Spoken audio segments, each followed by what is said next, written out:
You want a treat? You want a bully stick? Let's go inside. Nice. Good boy. As much as we love our portable lights, we're looking for a semi-permanent solution. This is high bay UFO lighting. Comes out at 120 degrees.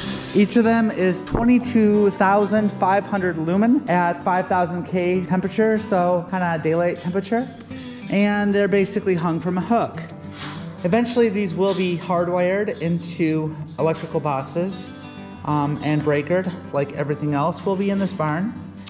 But for now, we are simply connecting them up with plugs and connecting them to extension cords, then to power strips, and finally down the wall. They're 150 watts each, which is not too bad for an extension cord.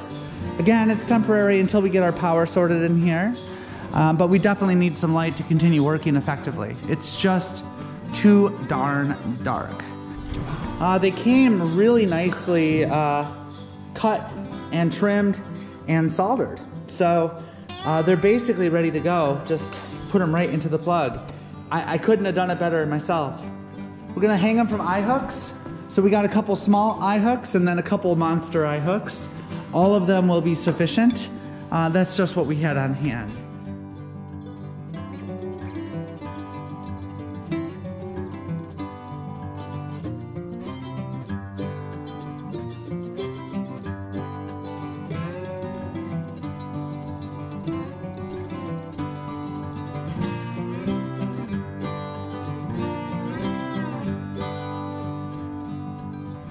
So with just one light on, this barn is already lit up. In a literal sense, lit up. It's pretty boring otherwise. So yeah, that is pretty awesome.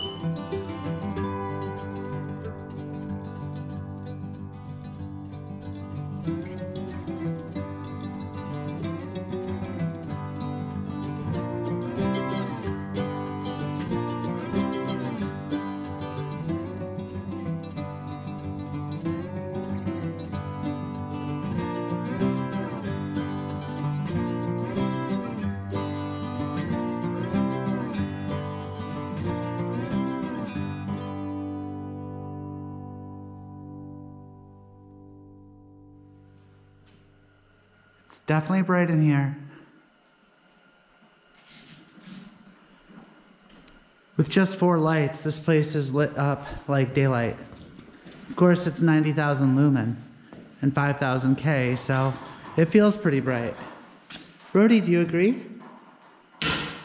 Rhodey says he's cold. Aw, Rhodey dog, you're shaking. All right, we'll go in pretty soon, big boy. Today we finished the vent protectors, and this shouldn't take long. The only reason we're doing it now is because we ran out of foam before and we got some more, so let's finish it up.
Today, Robert and I are working on separate projects. Robert's up in the 4th bay here, putting in the ceiling joists. Meanwhile, I'm starting insulation. I'm cutting the 24-inch batts and putting them into the girt cavities.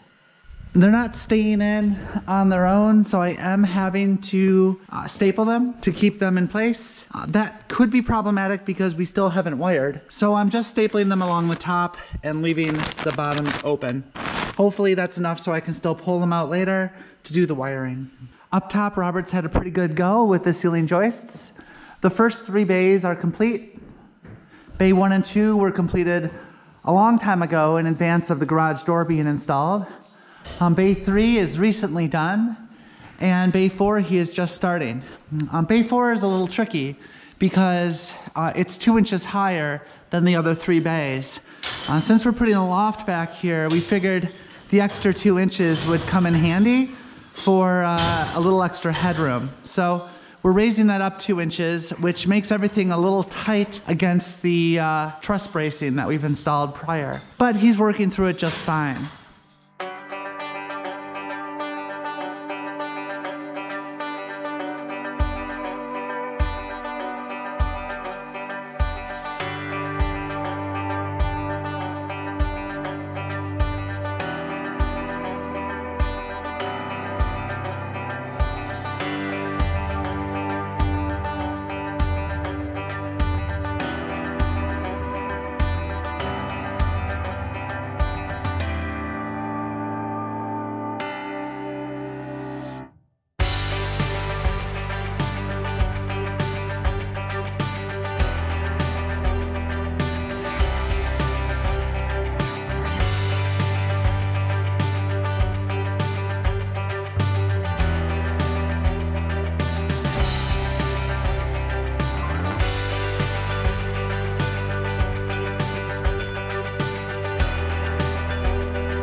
Robert's still working out here.